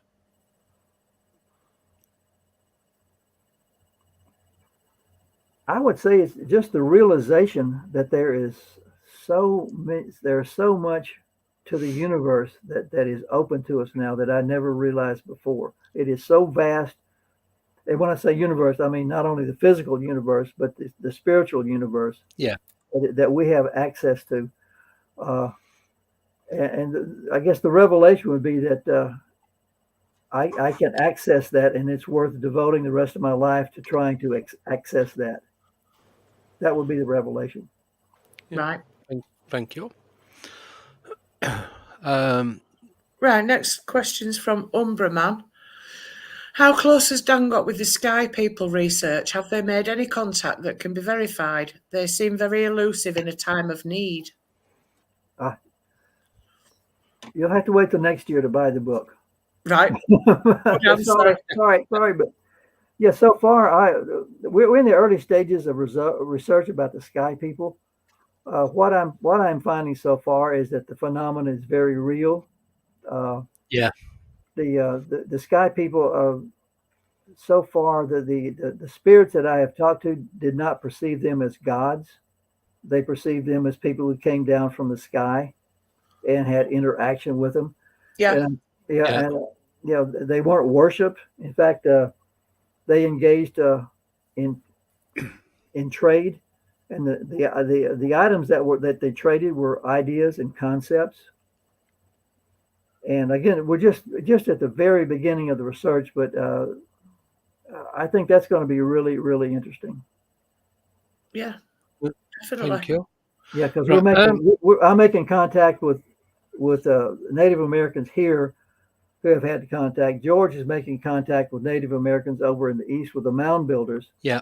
Who have had contact. So it's going to be real interesting to see how they mesh, and I bet they mesh very well. Yeah, definitely. Yeah. Yeah. Thank you. Just before we go on, when I was doing an interview a few weeks ago with Nathaniel Gillis, we actually picked up an EVP. In one of the questions I asked him. I've just heard that same voice between you asking Dan that question and Dan answering. So I've just made a note of it. 1 hour 40. Right. It was the Wow. same. There's a female. It's like a whisper. Right. I don't know what it was that was said, but I clicked. So my setup, I've got the microphone here, and I've got 3 speakers in front of me on a shelf under my monitors. Yep. And I heard it come out of the centre speaker Right. just before you started talking, Dan. Wow. I might be wrong. It might be my ears playing tricks. We'll have to listen back. But I definitely heard something go. I don't know what it said, but it was the same female whispery voice. Right. Oh, well, And it kind of it's freaked me out a little bit. Email me what you find. I would love to know what was said. Yeah. Yeah. Yeah, whether it's somebody on your side of the ocean or whether it's somebody from my side, that would be real interesting. Yeah. Well, Yvonne Dickinson just said it sounded muffled. It did, but I know. So when I was interviewing Nathaniel, worked it out just with how the sounds and the channels and all that it came out of my end. Yeah. So I'm kind of guessing it's come out. Sorry. I've got a really bad tickly cough. It's just started tonight. I think it's just come out of my end again now. And then on Wednesday night, we had a guy called Paul Askoff who was interviewing him. And just before we went live, I seen a couple of orbs go past. So there's 3 in total. There's 2 white ones went, one there, then one there and round, and then an orange one. But I could only see them in the little screen that we're looking at on the monitors. Yeah. As I'm sat here in real time, I couldn't see anything. It wasn't dust. If it was dust, it'd have picked it up. I'd have seen it there, and I'd have seen it on there. And yeah. Yeah, well, George has a massive collection of orb photos when he's looking for Kate Bateman. And, and some are lens flares, and some are obviously not lens flares. Yeah. But the thing is, he doesn't see them with his eyes, but they show up on the camera.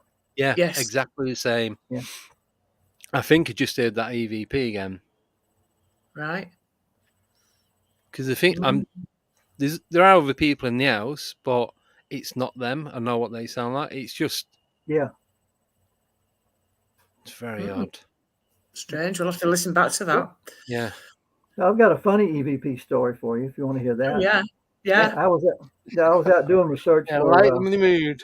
I was out doing research for the second book, and I was a friend of mine in Texarkana, Texas, Arkansas. Had a family burial, old family burial, go back to the 1830s, way out in the piney woods out of Texarkana, way back there. You know, small dirt road leads way out. You go to the family cemetery. It's well kept. Yeah. And he had been having recurring dreams about his grandfather visiting him, and he wanted to know, is my granddad really visiting me, and what's going on? And we determined through a lot of research that, in fact, his granddad was visiting him, and he was concerned about the county taking over the cemetery and moving it, which was a possibility. And my friend was a big landowner back there, so he was the natural one for them to contact. That's why he was having the dreams, and that's why we were out there. And so I had given him a pendulum and was trying to teach him how to do it. And as normal, I had my recorder, I had my pendulum, and I went and found a good place to sit down in the shade. And I turned on the recorder, and I was about to get started. And I was waving my friend over, and he was hesitant. Finally, he came over and he said, "I lost my pendulum." I said, "What?" Right. "I can't find my pendulum." So I left the recorder on. I turned it off at that point. We couldn't find his pendulum. Came back, turned the recorder on, did the session, got the information I just relayed to you. But when I got back to the house a couple of days later and I was transcribing the recording, when he said, "I've lost my pendulum," clear as a bell, you can hear, "It's by the truck." Wow. And he said again, I just can't find my pendulum. You hear, "It's by the truck." They were trying to help out, but we couldn't hear them. I couldn't hear them physically, but they were recorded. That's amazing. Yeah, it's funny. Right. Can I just start? Have either of you two, I know it's what the answer is going to be, have any sound in the background? No. Not even rain now. It's gone quiet. Yeah. I keep hearing a whispering. No. It could be a bit of feedback, but it doesn't sound like it. It's not like anything that I've heard before. Sorry, I don't mean to No, I'm trying to listen butt too. in on you, Dan. And it did it. I heard it twice then when you was ending off that story. What was that? Whispering. Yeah, Did you hear that? that was feedback from me. I don't know why it's done that. That sounded Yeah. like feedback. Yeah. But what I heard was like, Yeah, I get that a lot of times. I will get a lot of times you can tell I can tell I've got a EVP, but I can't tell what's being said. It's just way too faint. Sometimes it's class A, and sometimes it's Yeah. yeah. That's what I heard that twice. But when I first heard it, it was like, so the first EVP that we got.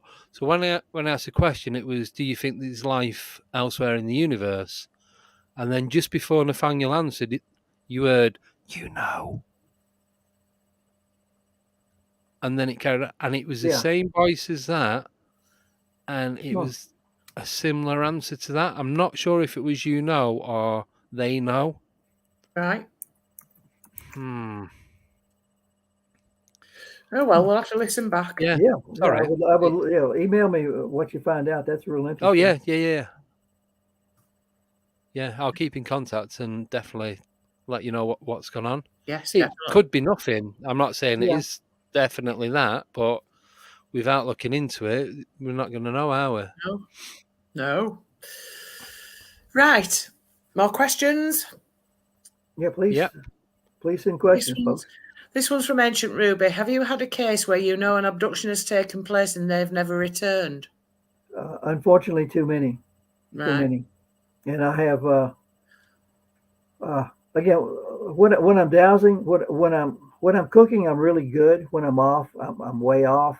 So I don't claim to be 100% accurate, but I have found a number of missing persons, and I told you earlier there are some cases that I have information on, but I haven't nailed it down that won't let go. Yeah. And unfortunately, I've had a couple of cases where I have located somebody, and they've kind of fallen through the cracks. A good example, I got called into a case. A woman from, I think it was Indiana, somewhere in Indiana, Illinois, somewhere, was a young woman was missing. They believed she was coming down to Tucson, Arizona. That's what they believed. Right. And so I was brought into the case, and I said, well, I did a little logical thinking first. I said, if she's going from Indiana down to Tucson, she's going to have to get on I-40, Interstate 40. I said she'll have to go that way at some point. Ask the pendulum, is it likely she will be traveling on I-40? I got a yes. Now, one thing about the pendulum, I don't try to predict the future, but I do ask when I'm looking at shortly in the near future. I ask, is it likely that? That's the phrase I use. Yes. Because I think as soon as you predict the future and breathe, you've already changed the future. It's that butterfly in Africa causes a tornado in Kansas thing. But I ask, is it likely that such and such will happen? And I got to answer that, yes, it is likely that she will be traveling on I-40. So I did, like half-day research. And I got that she had been picked up by a traveling salesman. She was totally safe. He wasn't going to harm her, but she was traveling with him down I-40. And so I said, well, I know I-40, especially when you get to the New Mexico part. Yeah. And I figured, all right, it takes so many hours to go from Amarillo to Tucumcari to Santa Rosa to Albuquerque. Figuring out the hours, I said, is it? So I figured, is it likely that she will be in Albuquerque this evening? I got a yes. So I got out the internet and looked up, is it likely that the traveling salesman will stop at a motel in Albuquerque? Got a yes. Is it likely that it will be Motel 6? Is it likely it'll be Red Roofie and blah, blah, blah, blah, blah? I got a yes on one of the motels. And I used the couch we were talking about earlier. I got a name. No, I will say Joe Smith. And so at that point, I knew that sometime late that evening, a traveling salesman named Joe Smith would be checking into Blah Blah Inn, and that the girl would be with her, or that if she wasn't with him, he would be the last person who had seen her, and he could provide valuable information. So, unfortunately, Blah Blah Inn in Albuquerque had two locations, one on I-25, one on I-40. Right. We turned the information over to the police department, and I called the motel that I'd picked out, Blah Blah Motel on I-25, and used my good old boy, Southern voice. My good old buddy Joe Smith is supposed to be up there sometime later tonight. Is he checked in for late arrival? Yeah, Joe Smith is checked in for late arrival. Okay, thank you very much. Call the police, let them know the traveling salesman we're looking for is I-25, Blah Blah Motel. Be there tonight. He'll have information about the girl, if not the girl. Yeah. The police go to the Blah Blah Motel on I-40. Obviously, she's not there. The salesman is not there. They didn't even bother to go to Blah Blah Motel on I-25. Completely missed a valuable clue right there. Yeah. So, stuff like that, it just drives you crazy. It's incredibly frustrating because you provided the information that would help, if not find the missing person, it would assist in further research for the missing person. And it just falls through the cracks. Yeah. Yeah. No, that's frustrating. Yeah. Yeah. On the other end, I've been out with police before. I was with some sheriff's deputies who are very cooperative. Police and the sheriff's department on the street level are very open to psychic work. Yeah. They're very open to it. It's, when you get up into management, they can't be. So yeah, it's just the way it is.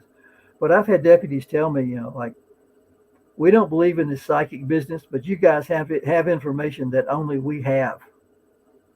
So we're gonna work with you. We don't know how you do it, but you're onto something, so we're gonna work with you. That's happened over and over and over again.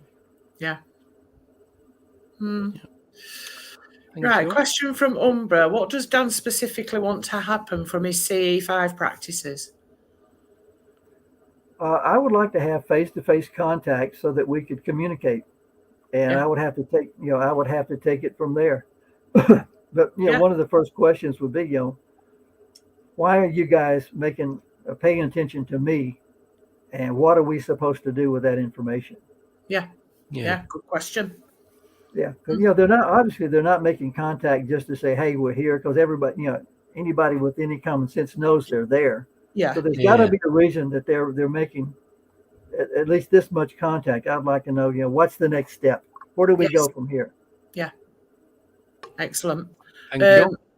And a comment from Ruby about that is call them Dan and they come. So far they have. It's a matter of getting them to come closer. yes. Yeah. But yeah, like I said, my CE5 attempts when I'm out by myself, away from everybody, have been surprisingly successful. So I'm hoping that'll pay off. Yeah. Yeah. Excellent. I'd rather avoid the medical exam. I'd rather sit down at a table and chat. Yeah. No probing. Yeah. Rather than lay down on the table and grunt, Yeah. You need to take your card with you saying no probing. Yeah, exactly. Stand it out. Thought process only. Yeah. Right, next question, Andy. It is from Nickname. She would like to know, what UFO case does Dan find the most compelling?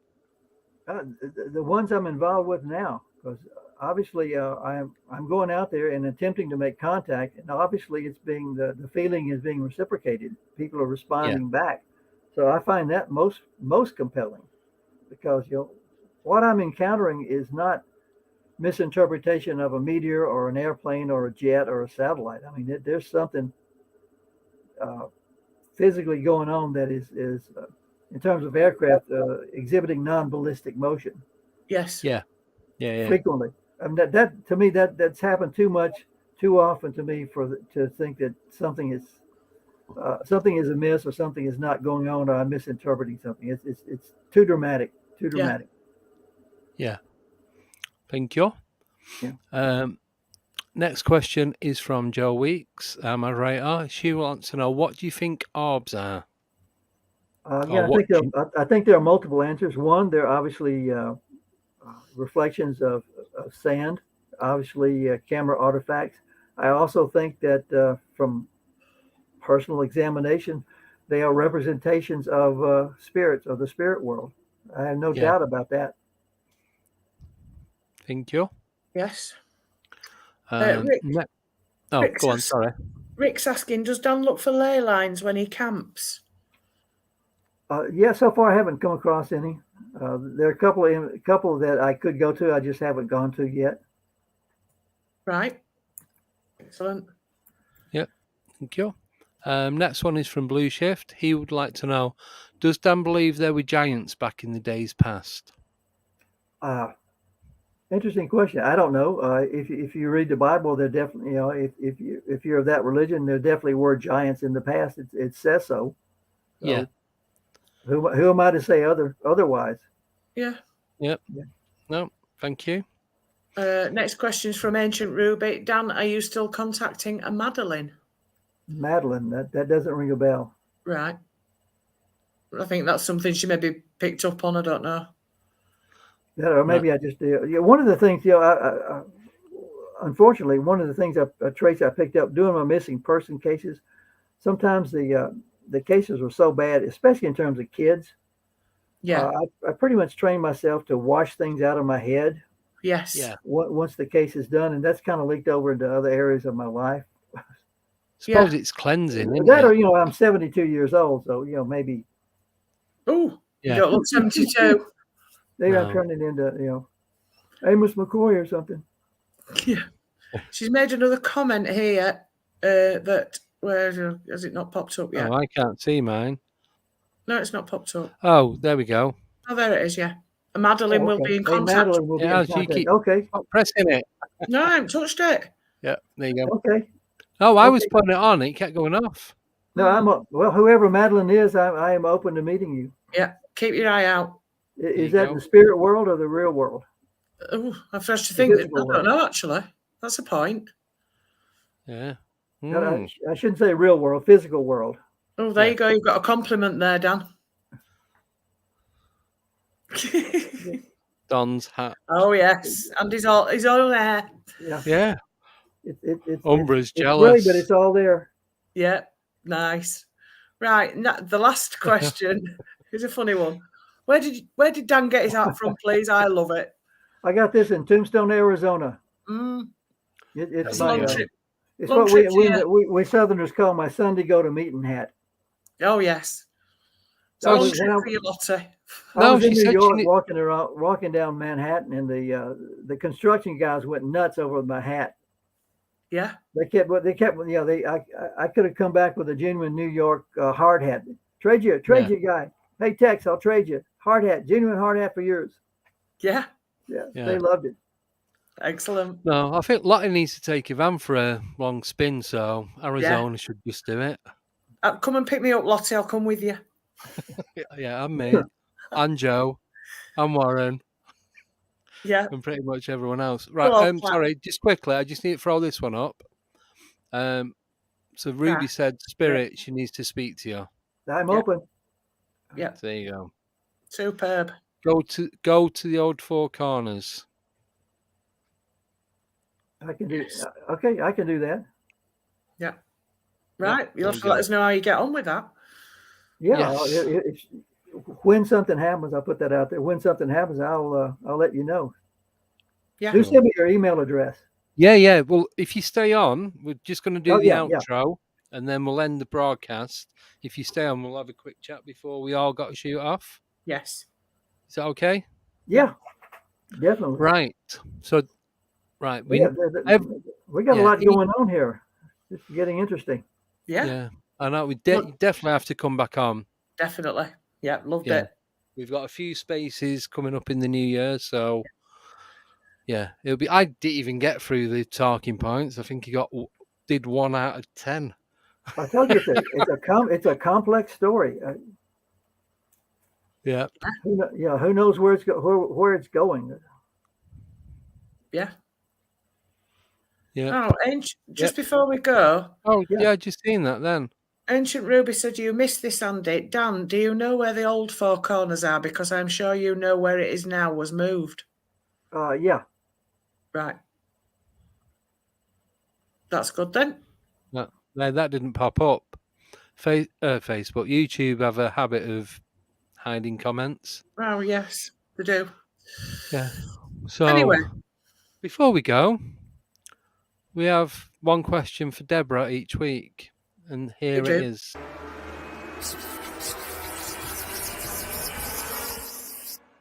I have no idea.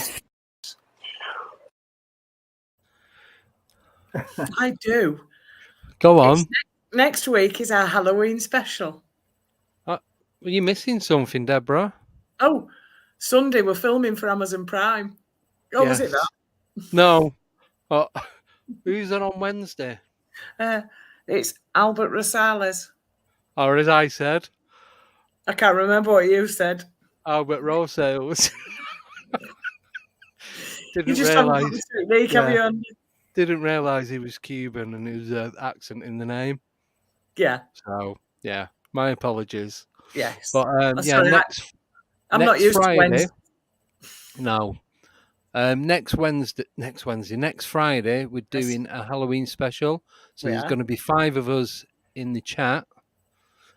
And on the screen. Also, there's going to be a panel of 5.